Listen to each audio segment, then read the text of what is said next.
Now to a topic that is very important to me. Um, One of my true loves, and I'm serious. Like once again, anyone who knows me knows that I am an MMA hardcore fan.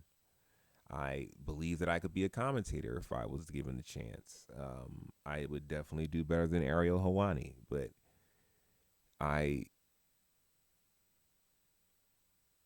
I found myself over the years noticing that two things: that it was becoming more um, tribal, and but not in the sense of I thought it was like, oh yeah, Americans all the time, but it was no, it was tribal in race. Like white people root for white people, black people root for black people, which I saw not to be a good thing. Um, but I always had fighters that I loved from all over the place, but that's because I was into the sport before UFC was a thing. A lot of people became fans of MMA through UFC. And first of all, there was no MMA before UFC. Let me make that clear to everybody. That is a term that was created when they tried to find a way to defeat the Gracies after Hoist kept kicking their ass in the tournament. It started becoming real tribal, and I also noticed the second thing being it was becoming more and more like wrestling. Like now, and this is not to shit on wrestling. Everyone will tell you I grew up a wrestling fan. I'm very deep in the knowledge of wrestling and professional wrestling and collegiate wrestling to let you know as well. But um, professional wrestling gives people a false belief of what being tough is and what's like really going on now. Knowing that what we know now that that MMA has had a bit. Well, I'm not gonna say MMA has. UFC has had a betting scandal that has been identified. Um, and it's funny. I want you to look at how that scandal was identified in the UFC and how it was identified in the NBA and how it was identified in I forgot what the other sport they just caught somebody in.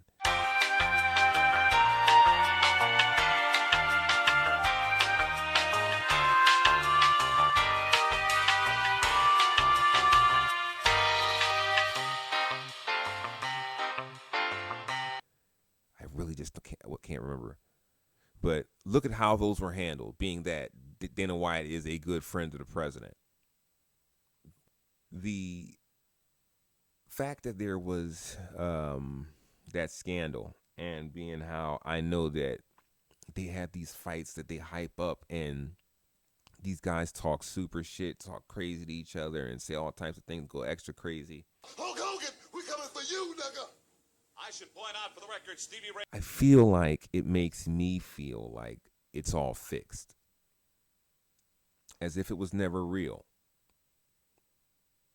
And this goes in all sports. And I know people are like, oh yes, I knew it. I knew it. No, I'm not going into the super like, oh yeah, it's all scripted out. That's dumb. That's stupid. All you have to do in order to fix sports is the same thing they did back when they made fighter when the mobsters ran boxing and racketeering. I mean, not racketeering. The numbers and the betting. All I got to do is control the refs. The referee can make any fight go any way that he wants it to go. Plain and simple. He can break team spirits. He's the best. If he knows what he's doing, he can make it all look like just a regular game. I believe that all sports are fixed in that way. And this is also my issue with sports being connected to betting. Because see, if I'm the betting house and I see that if I lose this right here, it's going to make us lose money overall or lose profit. I'll just give the call to Dana, like, yeah, I need such and such to win. To like, here are the odds. I need such and such to do this in the fight. And all of the push bets they got, they don't even have to throw the whole fight. They could just make it go early so you don't get those second and third round bets that you made for the knockout in the third or the 112 strikes in the third. It's all fixed. When will the people realize if you just stop giving them money You stop feeding the beast. But I'm getting off point. I'm kind of on point, but I'm getting off point. MMA. MMA has become trash now. It's become trash because of the dominance of the UFC and using his bully uh, market to try and destroy one and the PFL, like he did the Bellator and Pride. So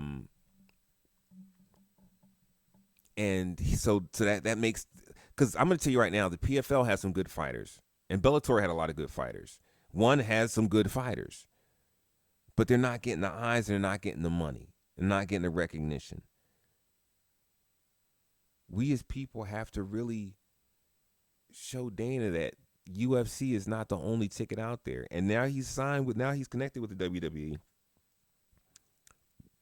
It's horrible. This is not a good product. The UFC has now become professional wrestling. Look at how they act. They come out dressed in costumes. They come out saying racial stuff just to get people amped up. So it's the bad guy and a good guy. You know what I'm saying? Like, this stuff is just stupid. What kills me is that they're not even getting paid like professional wrestlers, bro. At best, they are. Maybe they are. But The Rock made more money than these moron fighters, man. And then the message that is pushing of, like, this is like an alt-right pushing movement. This is why Dana White loves Sean Strickland. Sean Strickland was a skinhead. You don't give a guy like that a platform. You can let him fight for you, but you don't give him a platform and try to push him out there to kids. You know what I'm saying? Like, you guys just don't realize what's going on in front of our faces, and MMA is a big part of it. But luckily, the fighting has become trash, and people are noticing it. I mean, obviously not the guys who don't have no deep thought, the guys who are going along with the propaganda they're being pushed, but most real fucking aficionados of mixed martial arts are seeing, like, this is a trash product, and in anything you're talking about putting on at the White House is trash, with the exception of him saying that he's going to put Carlos Prates in there with Conor McGregor. Oh, Lord. Look, let me tell you right now, Carlos Prates can quickly become one of my favorite fighters if he beats the dog shit. Well, that's not even an if. If he gets in the ring with McGregor, he's going to beat the dog shit out of him. I'm going to guarantee that. But if Dana does that, that shows you the slime ball that Dana is that he will sacrifice his cash cow who got him the recognition that he has. And if he does not have John Jones fight there, I would never pay for that pay-per-view. Like, that's crazy. Why would you, if you're doing something legendary, why would you not have the legend fight? Like, and I don't care what you guys have to say about John. Like, I'm.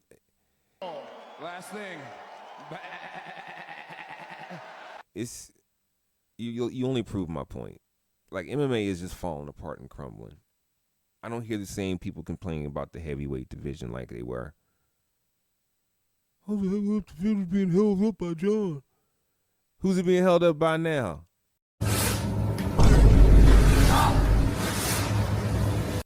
And why didn't he just drop the belt? If he knew he was going to have surgery, which is a lie, I'm sure of it. I'm 100% sure it's a lie. As soon as he said, and the first night after that, he had a friend who was an eye doctor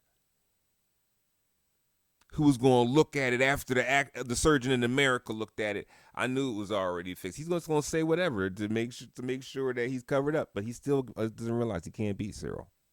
Cyril going to beat the dog shit out. I hope Cyril, like, punishes that dude like this time. I hope he laughs at him and licks the blood off his gloves, all that. The MMA is just such a damn show. It's ridiculous. It's laughable, and I used to love it. I used to be consumed with it.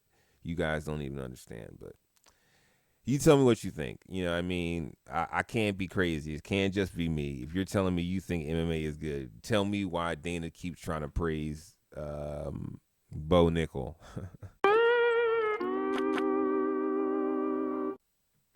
when I've never seen anybody get embarrassed. Like no, I did see somebody else get beat by knees like that, but it was way more vicious. It was Rampage Jackson and Shogun Rua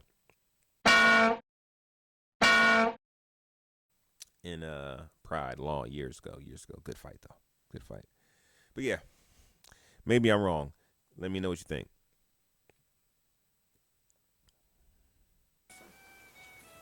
Didn't you hear him tell you ain't no slave?